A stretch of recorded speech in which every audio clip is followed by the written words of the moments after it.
Robert Johnson, who started this not-for-profit in Chicago called the Plano Child Development Center, referred to as Plano Vision Development Center. On the screen, you can see how to contact me, and you can see how to check out Plano Vision.org, the center itself. But the mission of the center has been to identify and to evaluate and then to treat people, especially children, with vision, learning, and behavior problems. And part of the way we do that is by doing just what we're doing now, which is providing information in the form of workshops, whether virtual or on site, whether we go out into the community and provide exams, and also refer those kids back to the office to wherever they need to go so they can get follow-up services, whether it's glasses or whether it's this treatment that I'm going to refer to later as vision therapy.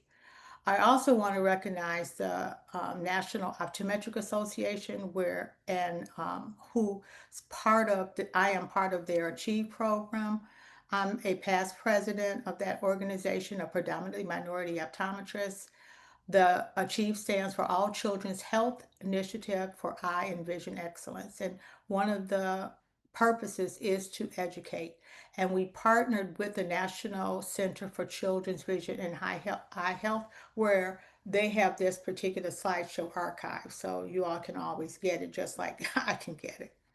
But I definitely had to do those acknowledgments. And of course, first and foremost, my Lord and Savior is who I'm acknowledging the most, Jesus Christ.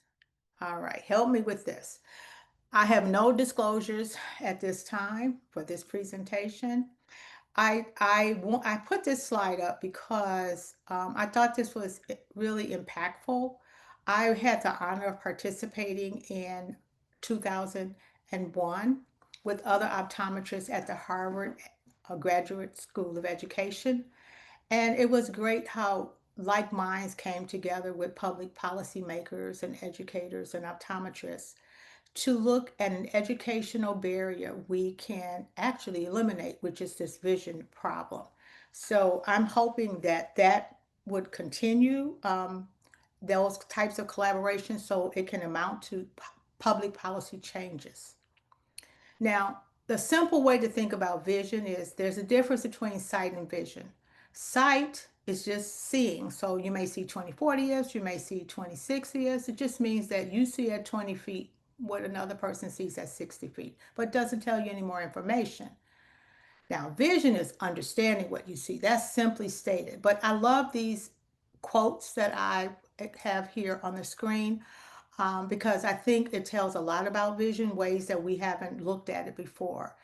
For example, vision is the brain's way of touching the world. I never thought about it that way because really the eye is the only part of the brain that's outside the skull and it takes that information in. Very powerful.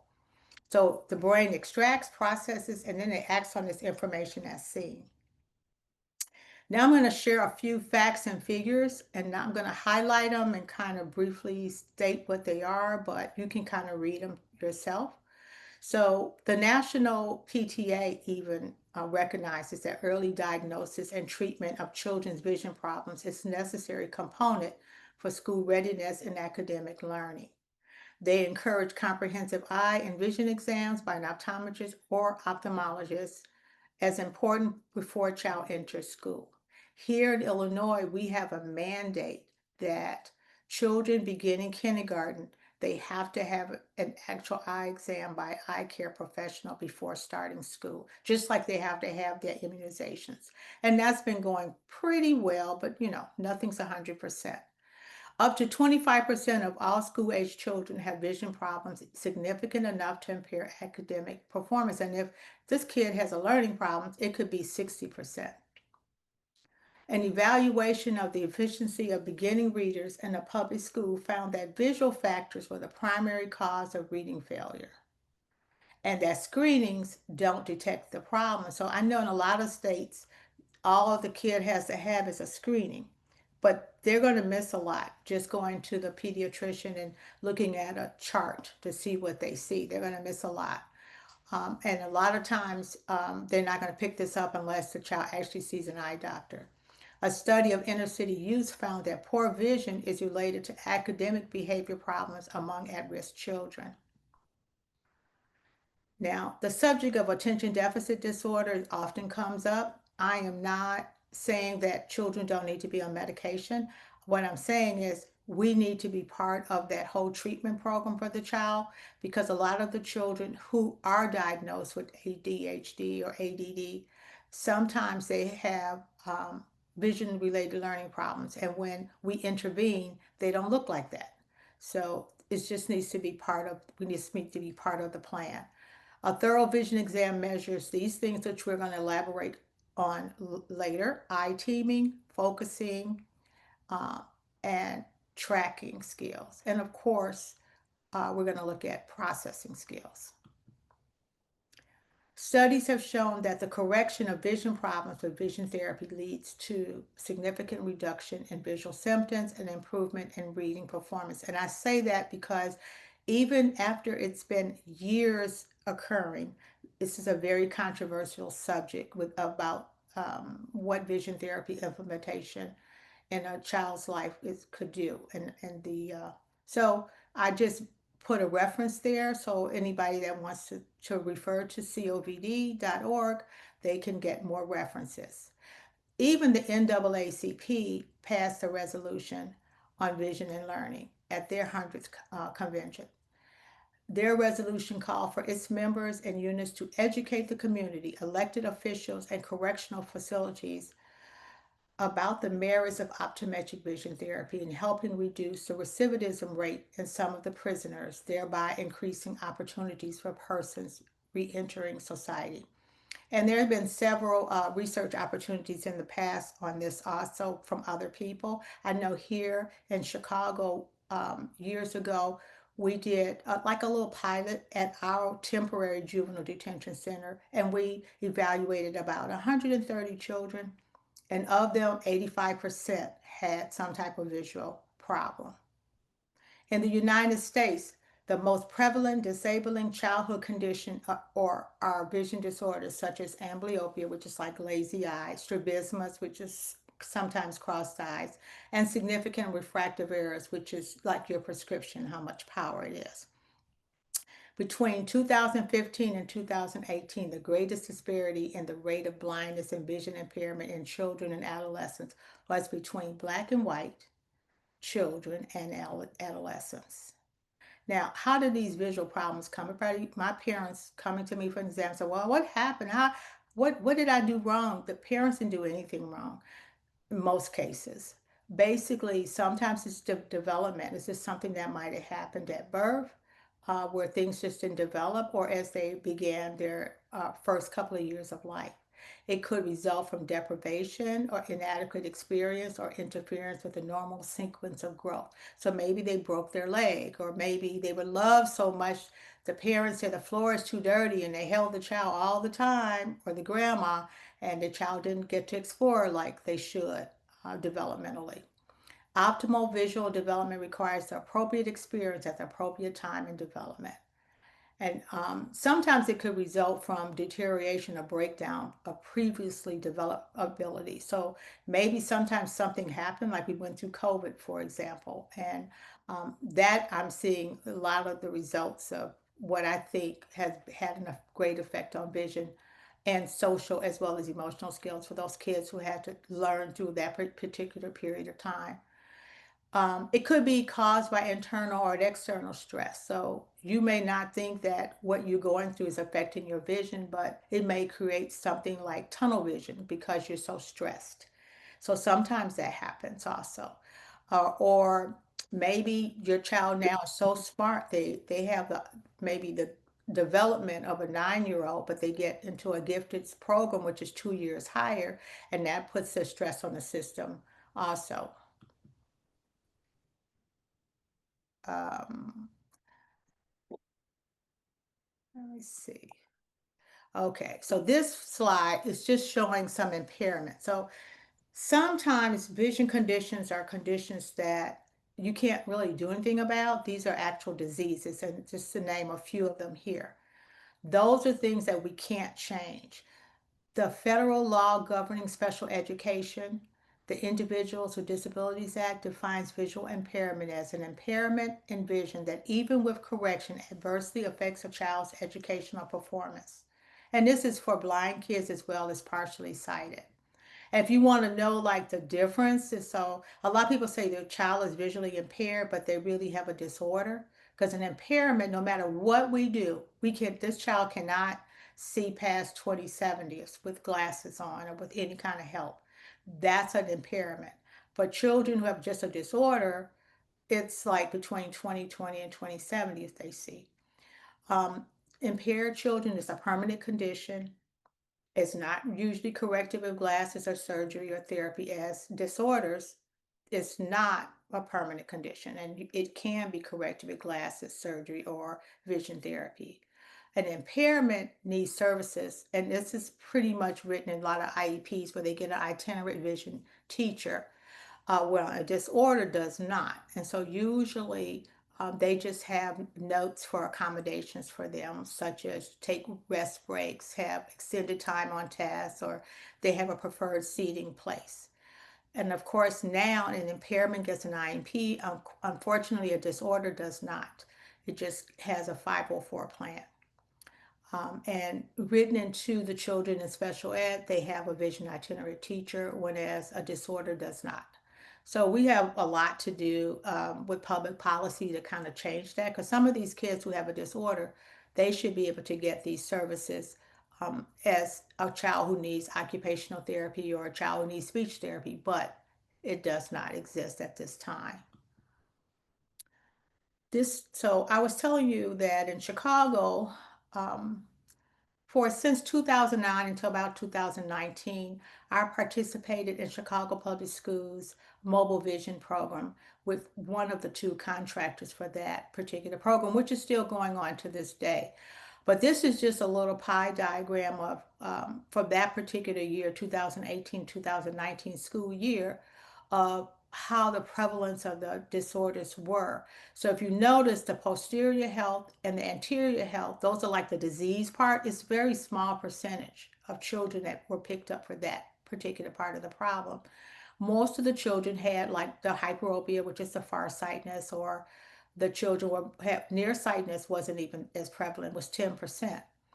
But more kids had amblyopia, which was 15%, or the vision disorders of convergence insufficiency and accommodative insufficiency or muscle balance. So that was a big part of it. And just to be a little bit more in detail, of those almost 50,000 children we saw that year, and these children were receiving actual eye exam and glasses and referrals when necessary. 58% of them received a pair of glasses. And if you go in a typical classroom school, you don't see anywhere near that many children with glasses. And these were glasses for children who couldn't see far, as well as children who just needed them for school-based learning. And then out of that, 12% were referred, which was for medical reasons. I'm sorry. Well, somebody needs to mute your mic, I think. And we'll do questions after in case they didn't hear that part. Um, just a little bit of the neurology about the visual system, and I'm not going to spend a lot of time on this, but the point is if you mapped out the brain, about 70% of the brain pathways are from vision, and that's a lot. So 70% of sensory information to the brain is visual. So it's powerful in learning, as you can see. I always say a picture's worth 1,000 words. So this is a picture of a child that came to us, and the parents were very discouraged because this child was now in the fall of second grade. And he copied the story on the right, and it came out like the story on the left for homework. And it took him 2 hours to copy it. Now he's in second grade, so he shouldn't be writing like this now, but he was.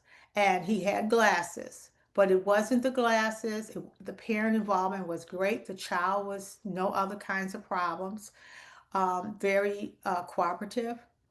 But the problem was the child had a problem with visual space, not seeing the space between the words, had a problem with eye hand coordination, had a problem with focusing.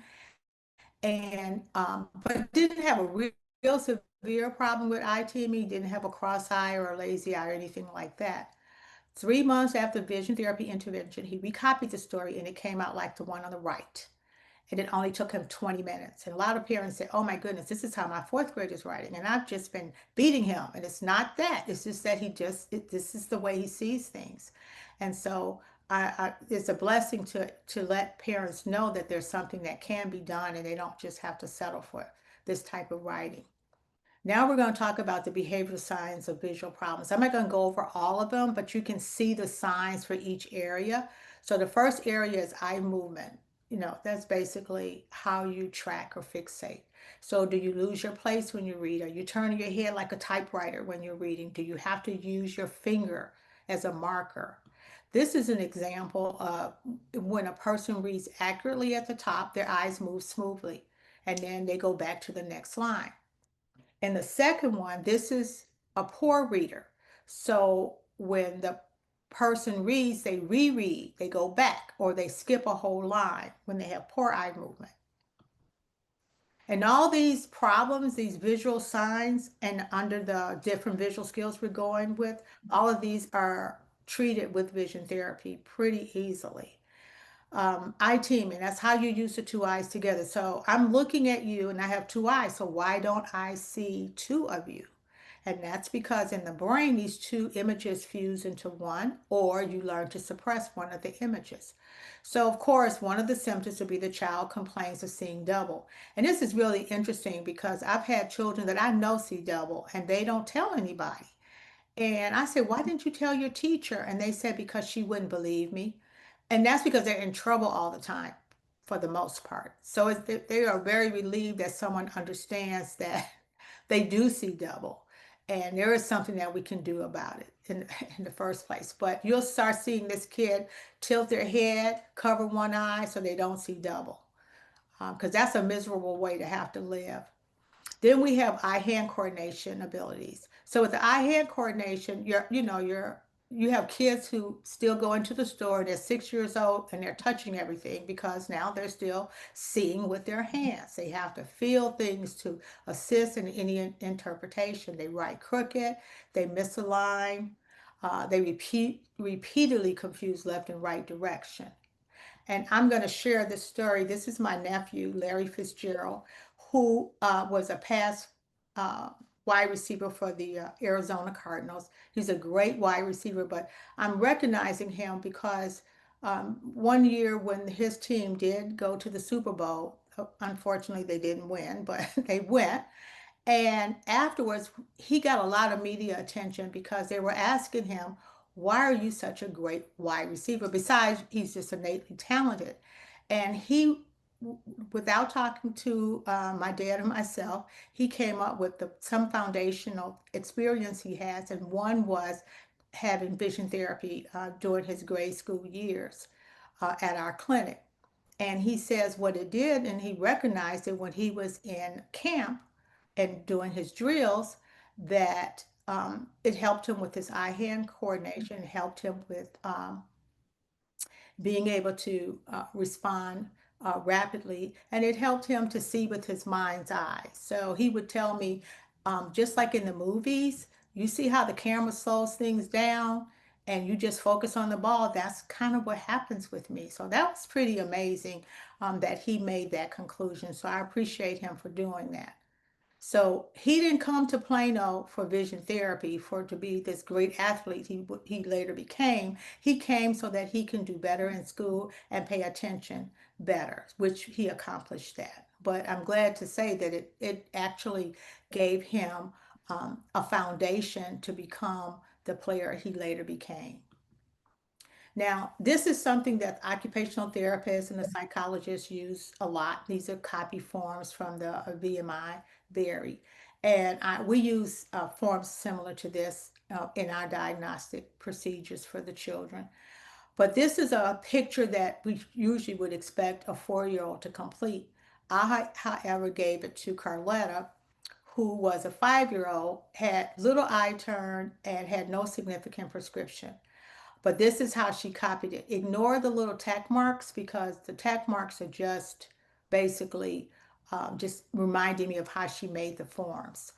But notice at the top how she wrote her name backwards.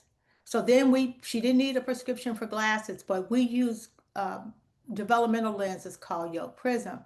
And just for diagnostic purposes, we put the prism on her, and look how she wrote, just did it right. As soon as she finished that drawing, she did the next one. And notice how her name was correct. And you notice how she made the forms much better. But she's very flexible because she came young at 5. And so I just wanted you to notice that glasses, just nearsighted and farsighted glasses, are always just what's needed. Sometimes we have to incorporate other types of treatment with filters or with prisms or things like that to get the results that we want to have. But this was amazing that she could switch just that easy. So she was successful in her program. And this kind of told us that she responded quite well with lenses. So we knew she would be successful. And the final fourth area of visual skills is just the perceptual area that we're looking at the screen at now. And these are kids who fail to recognize the same word in the next sentence. They reverse letters in words. They repeatedly confuse similar beginnings and ending words. They confuse likes and differences. They fail to visualize. And many of us grow up, we don't visualize either. So I don't know how many people, when they're reading a book, it's so good, especially good books. And it's like you're seeing a movie because you can really see it. But a lot of adults grow up and they just read words. They're not ever seeing it either. So this is not just a child's problem. And then finally, the processing skills. And this is understanding what you see. Can you extract visual information from the environment? Can you organize the information? So it's kind of like a higher level of vision. Now, looking at this picture, I know some of you have seen this. I'm going to give you a minute so you can say to yourself what this is.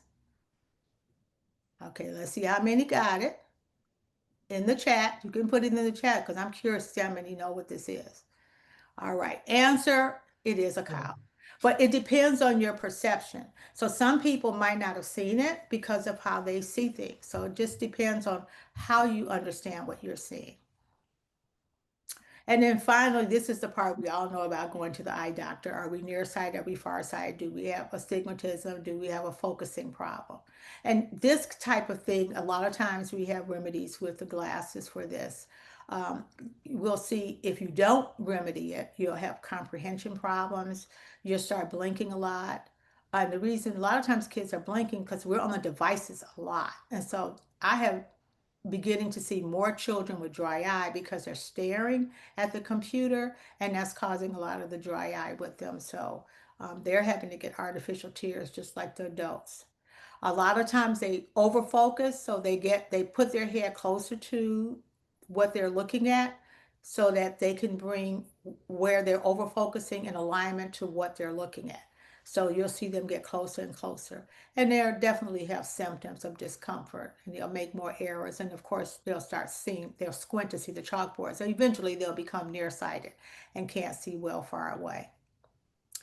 So a lot of parents tell me, um, you know, I can't trust my kid. He's gonna probably come in there and lie to you and tell you he can't see. Well, kids can't really lie to a really trained practitioner because besides, we don't depend on those machines that you use for your pre-testing that estimates your prescription.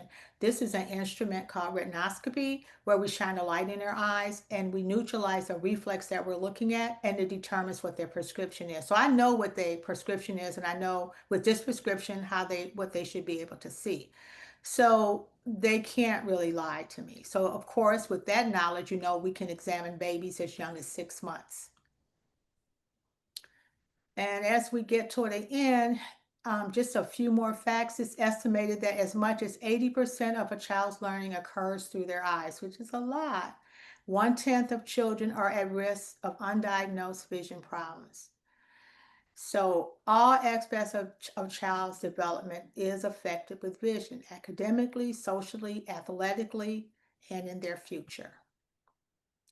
Inadequate vision can lead to poor academic performance.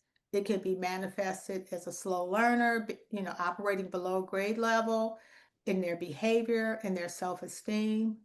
Often it goes undetected and untreated.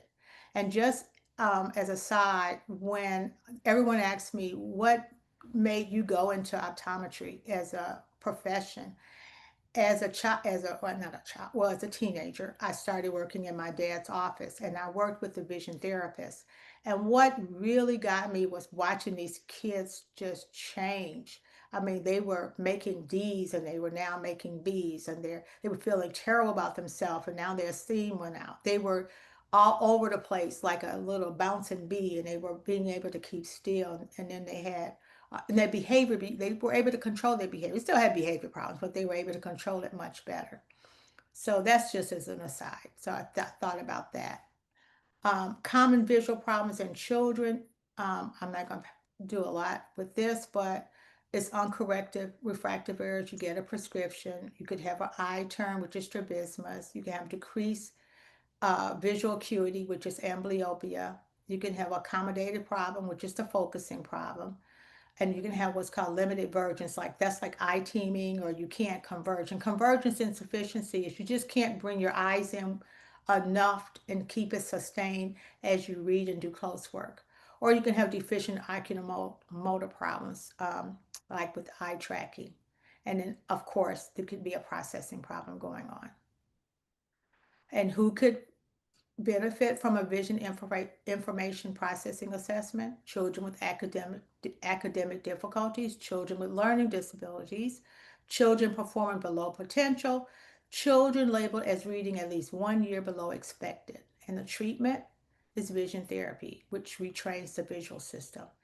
And the definition of vision therapy is a program of visually directed techniques practiced under controlled conditions using special equipment like with computers and other types of procedures. And it's used to correct visual problems and improve visual abilities. This is a picture of my niece, which is now, she's now in college, but as a young child, she was here doing an eye teaming procedure with 3D glasses on, and she is working on converging and diverging. So this picture is either appearing to come closer to her or it's appearing to go back. And so it's working with both with that skill.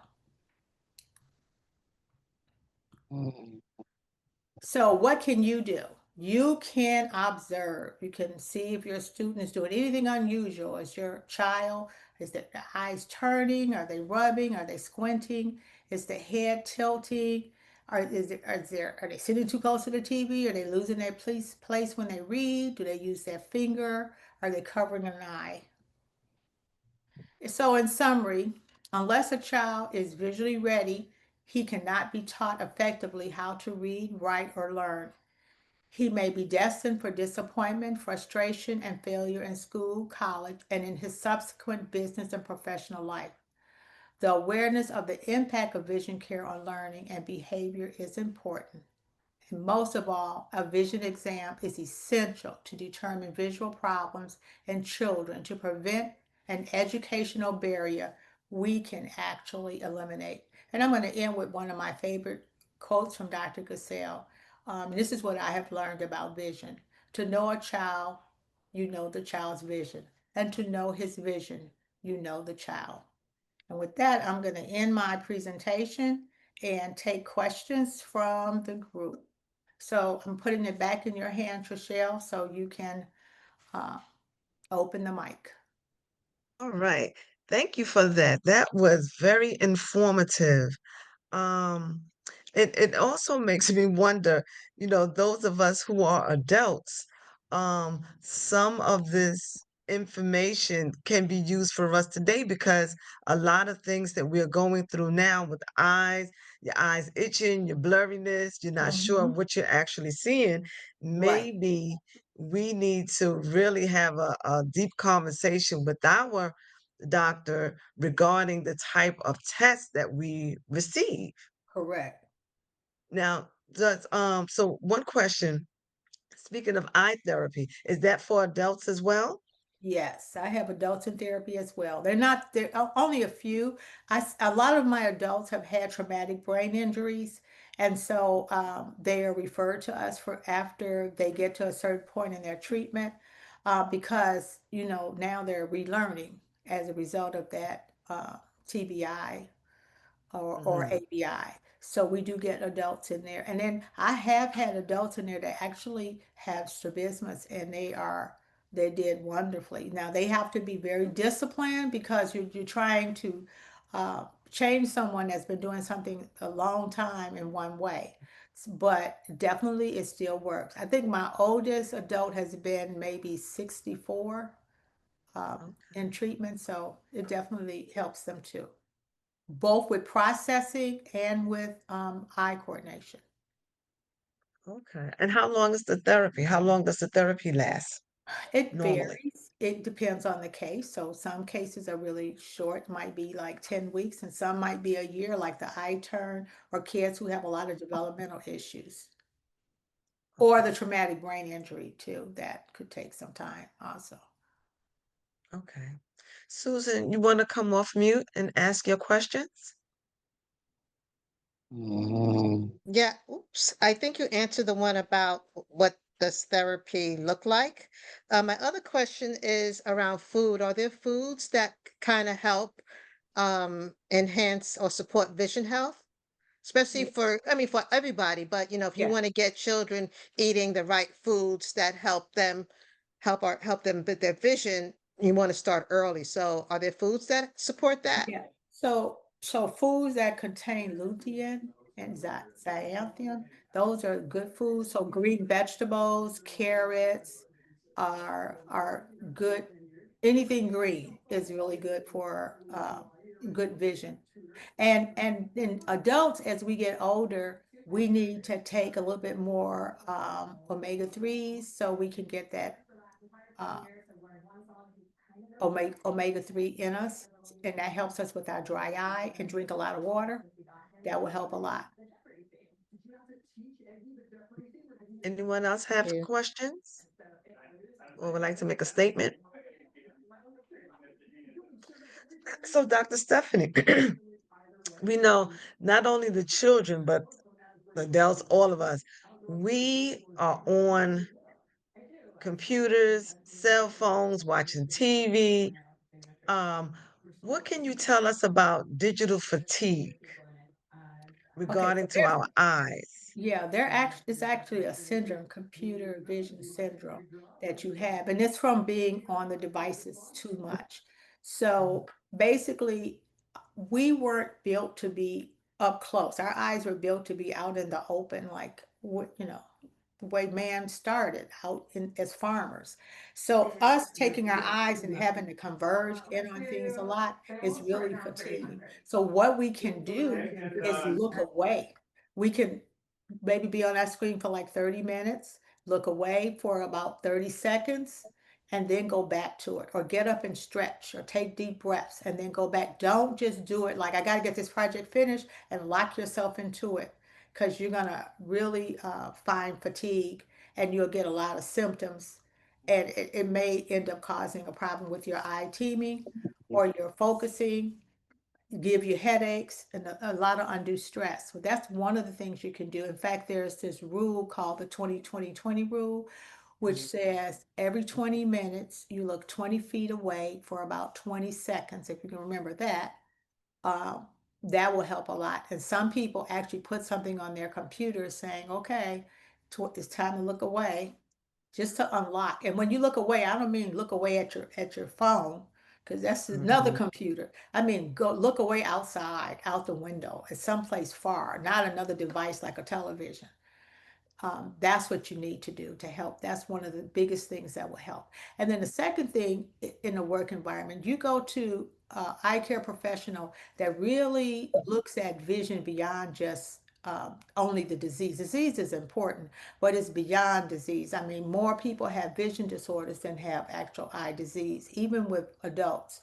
So if they're looking at that, then they're going to be able to prescribe differently, not just a pair of glasses to see with, but a pair of glasses to function with.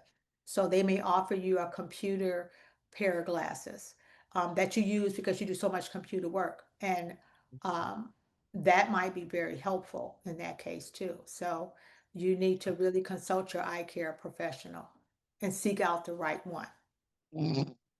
Okay. The other question is, so many of the children are learning using computer devices in the schools. Right. So should the parents make sure that the schools are practicing the 2020 rule, have some type of shield on the Yeah. screens for the Mhm. children when they're learning? And They then should. Yeah, right. they So should, yes, okay. and so that's another thing with on the computer, you have the glare from the computer, so the anti-glare covering is good if the kids are not wearing have an anti-glare already in their lenses that they're using if they had to get glasses. Only thing about anti-glare with young children is it's hard to keep clean, and sometimes you have to get the right kind that's really durable that can withstand the hardness of a child. So it's a little bit more expensive. But the glare coating is great to have, or the glare screen covering for your computer screen too. It's helpful. Okay. Christina? Yes, hi. I have a question.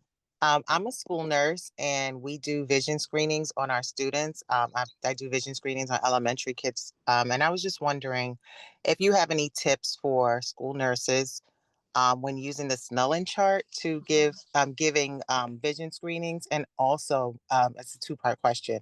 And then I also noticed a lot of kids having a lot of headaches, and I was wondering could that be attributed to them possibly needing glasses? That definitely can be. So even if they don't have, I mean, it should be one of the things that's ruled out. A lot of times when they go to their pediatricians and there's nothing wrong, they send them straight to us. And that really relieves a lot of their headaches because they do so much work up close. And as far as the Snellen, don't put a lot of weight in the Snellen chart because you're only picking up your nearsighted kids. But the kids cheat a lot. So what you have to watch for is squinting. A squint will get you two lines better. So if you're trying to pass a child in a screening at 20/30, he might be 20/50. If he squints, he's going to pass with 20/30. And Okay. little kids, they're really notorious because they will peep out the other eye if you don't have Right. great cover on. So you should Right. definitely use an occluder that either are those little glasses that you put on that's occluded with the child, or Right. if you can actually put on a pirate's patch on them, something like Okay. that, because that's how they end up sneaking on you and passing. In Right. Illinois, I don't know if you do this, but most little kids are not nearsighted, so they pass everything. So Hmm. I have a niece that was 3 and she passed her screening. But if you go to the store and you pick up those readers like +2, +3, +4, +6, those you get them and you put them on as an adult, and one of those powers will help you read, but when you look at the other side of the store, it's blurry. Well, little Hmm. kids that are like young like that, under 8 and maybe older, they can be a +6 and they can still see 20/30. So, and those Hmm. are the kids who have the problem at school up near, but they get missed in the screenings. So Right. in Illinois, we use a +175. They don't do it too, unfortunately, on the young children, but they do use it. And they tell them to read the chart again with the +175. And if they can read it, they fail the test. And the reason they fail is because if you think about it, it's like a +2 reader you went to the store to pick up. And if you put it on over your corrected vision, over your glasses, if you wear glasses or if you don't, just put them on. It should look blurry. But with these kids, it looks the same, or it might even look Hmm. better. So you're missing a whole group of kids that have more problems with learning and vision than a nearsighted kid. Because a nearsighted kid who fails the Snellen chart, they're sighted at near. They made themselves sighted at near. That's why Right. it's blurred that far. So you're going to get them, and those are usually your high achievers. Your farsighted kids are usually not. So you're Hmm. missing all of them. So I don't know if your school rule calls for using the flipper or the lens in it to pick up your farsighted kids for focusing problems, but that's something you should consider. Okay. All right. Well, thank you. And any more questions? Can I add something? I was getting ready to tell her about my niece that was 6. I was getting to the point that she went to a screening and her mom doesn't isn't farsighted, didn't have much of a prescription. Her dad didn't have much of a prescription. So she just kept saying, you said you need to examine her when she's young. And so finally I did. And I'm just doing that light, like shining that light, and I couldn't believe it. I was just like, oh my goodness. Oh my goodness. This kid was like a +6 in one eye and a +4 in the other eye.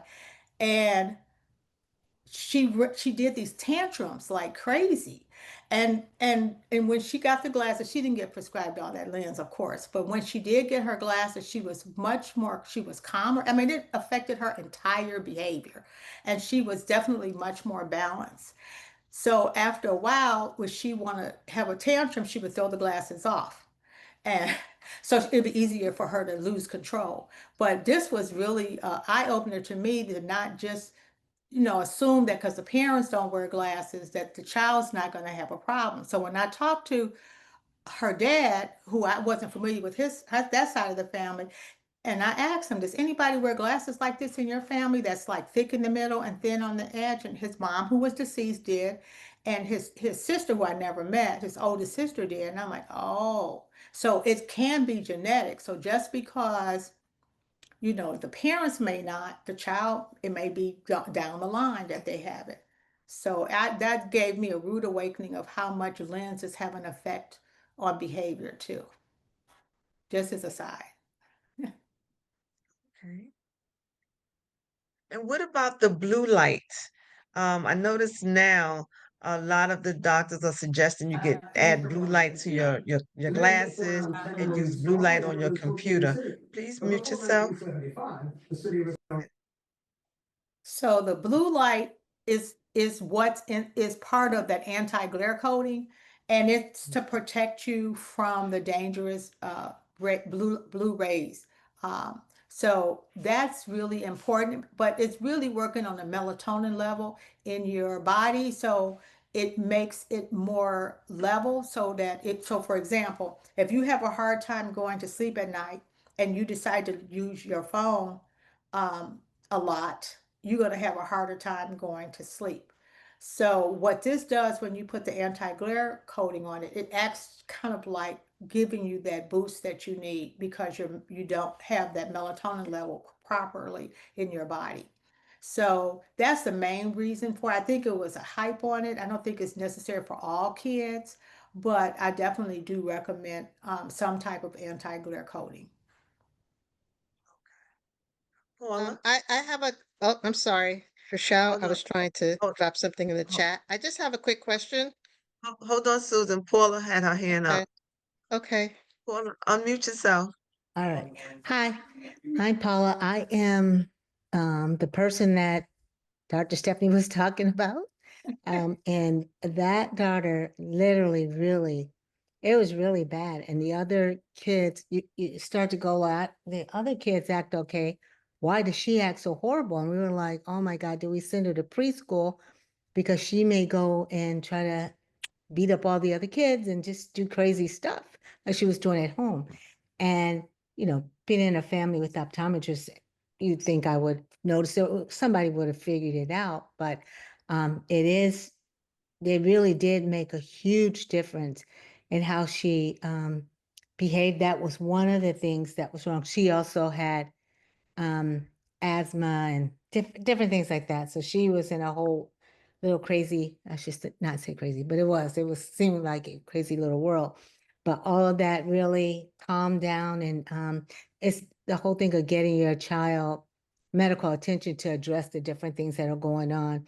And then she went on to like attend one of the regional gifted schools and did really well, is doing very well in the military today. But, to think those first 2 to 3 years, like this kid's never going to make it, but they can. And so that was a huge, like, you just wouldn't believe that was the same kid. I'm glad she's doing very well. I'm glad about that. Susan? Yeah, this was really interesting information, especially as it pertains to children with special needs and the relationship between that and their eye and their vision. Um, But my question was more towards, and I don't know if you would be able to answer this. As an adult, especially as a Black adult, we are more prone to diabetes. And I think along with that would be like glaucoma. I could be wrong Mhm. because not my area. So is that something that your therapies would help with? So those are, remember when I talked about impairments and disorders? That's not a disorder. That's more like more in the disease category, but a disease that you can do something about. So um, there are three silent killers of the eye that we really kind of promote when we do our presentations about the three silent killers of vision, and that is diabetes in the eye, glaucoma in the eye, and high blood pressure in the eye. So all of those things could really lose you to lead to loss of vision. And I have had patients that didn't even know they were diabetic, but when they had their eyes examined, I said, "Are you a diabetic?" Because you can actually see diabetic changes in the eye. In fact, the eye is the only place you can really look at the blood vessels without cutting a person open. So the doctors eye care professionals can really determine a lot at that point. And of course, glaucoma is something like a buildup of pressure in your eye, and it kind of simplified, presses on the nerve and causes damages at the nervous level, which leads to blindness eventually, but it happens very slowly. And so the only way you can pick it up sometimes is by getting your eyes examined. And fortunately, if you do it early enough, there's treatment. And sometimes the treatment is just eye drops. So, and then you just have to be monitored after that point. And if you have high blood pressure and it gets really high, something's going to happen to those blood vessels in the eye. So that's the same thing. Sometimes people don't know they have high blood pressure. You look in their eye and you see those hypertensive changes, and then you say, have you had your blood pressure checked?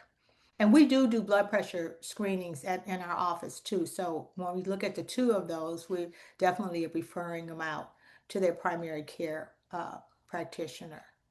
But yes, and the prevalence of it in our community, in the Black community, is much more it's much higher than in the communities as a whole. So definitely we do have to pay attention to that. And in fact, the National Optometric Association has a lot of information and pamphlets that they can send you on the Three Silent Killer program. So you can get that from them too. Thank you. Okay. Well, thank you, Dr. Stephanie, for this very informative session. We have learned a lot. Now we know how to help some parents, and we know how to, when we see children now and they may not be doing the right thing or acting out, we kind of can address them differently and try to help redirect their behavior a little differently, and as well as help the parents and give them ideas. And maybe you might want to ask the doctor to check their sight, or how are they doing? How are they seeing? you Right. know, we can help them with this information.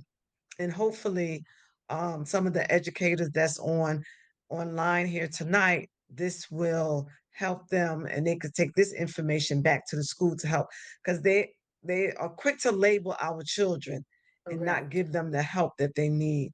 So this was very informative. Well, Thank you thank you. so Thank very you for much. having me. Oh yes, Can I of just say course. one thing? Sure.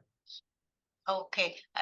Thank you so much, doctor. I just want to add the fact that at 4 years old, I've been wearing eyeglasses since I was age 4. I now wear contacts, but every night I have my glasses on. And it was thanks to my father discovering that I was standing too close to the television because I couldn't see.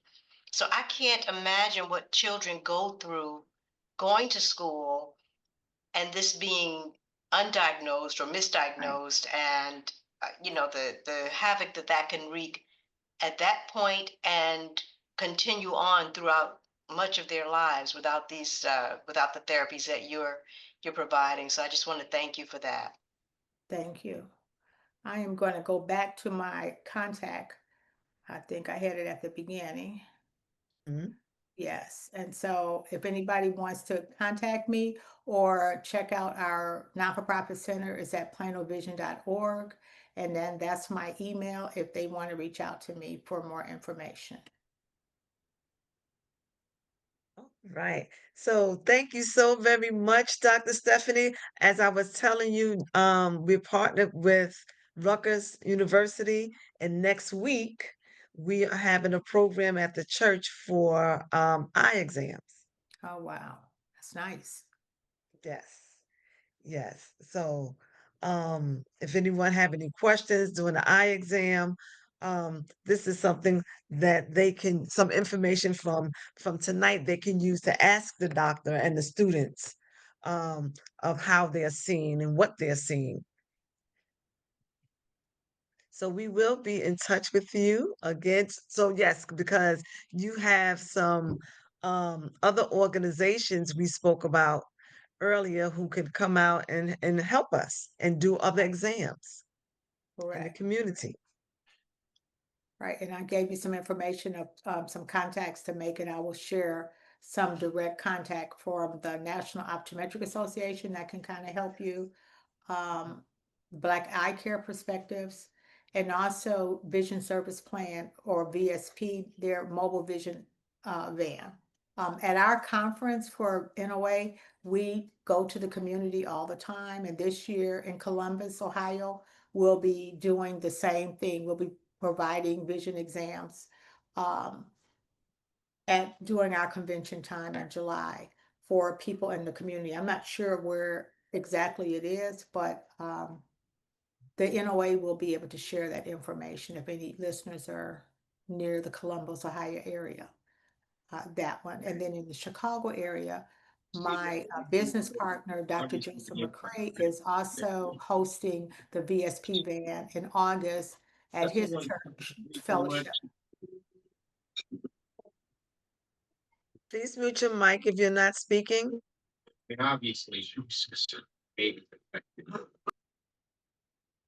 Okay, go ahead, Dr. Stephanie. Sorry. Yeah, no, I was just trying to give them some more information of places that I knew was they were having it. But that gives churches an idea that they can do more of this. And I commend your church on what you're doing to promote this part of health awareness and actually bring the service to the patients. Like that's why in Chicago we started the mobile vision program because the kids were failing the screenings, but they were never following up. So we bought the exams to them, and it's been going well. And all the parents have to do is really sign. And most of the kids we service, a great percentage of our kids have Medicaid in our community, which pays for the eye exam. So the ones who didn't, our Chicago Board of Health picked up the cost.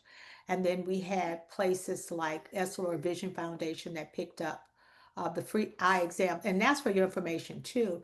If you have an optometrist that gets involved and just gets on the list with Essilor Vision Foundation, their particular program that they had, and now it's basically Essilor Luxottica Foundation, but they provide these free eyeglasses, but it's actually only at the eye doctor's office. So it has to be an eye doctor that's signed up for it, and they have the frames there for you to pick, and then they send them back. They make them and they send them back. So there are a lot of things out here now that we can reach people who maybe may not have the resources, but we can provide some help for them.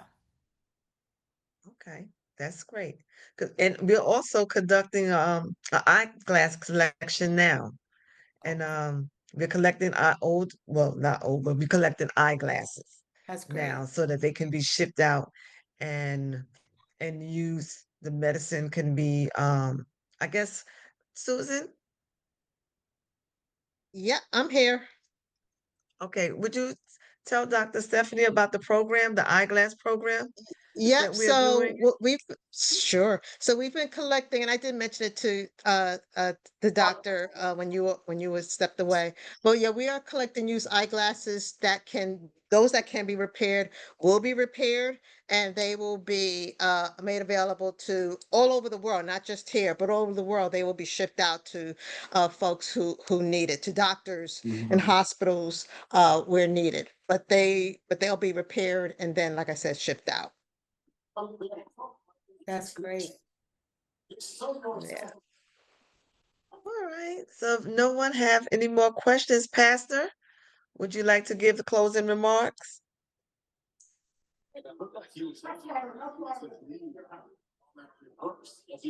Don't think he's on here. Reverend Wilson? I don't know if he's on for show. Okay. All right. So Dr. Stephanie, thank you so much. You will be hearing from us again, and you will be seeing me either in September or in July. Okay, that sounds great. Thanks All again for right. having me. You are so very welcome. Thank you all so much for attending, and let's see well and let's be well. All Great. be blessed.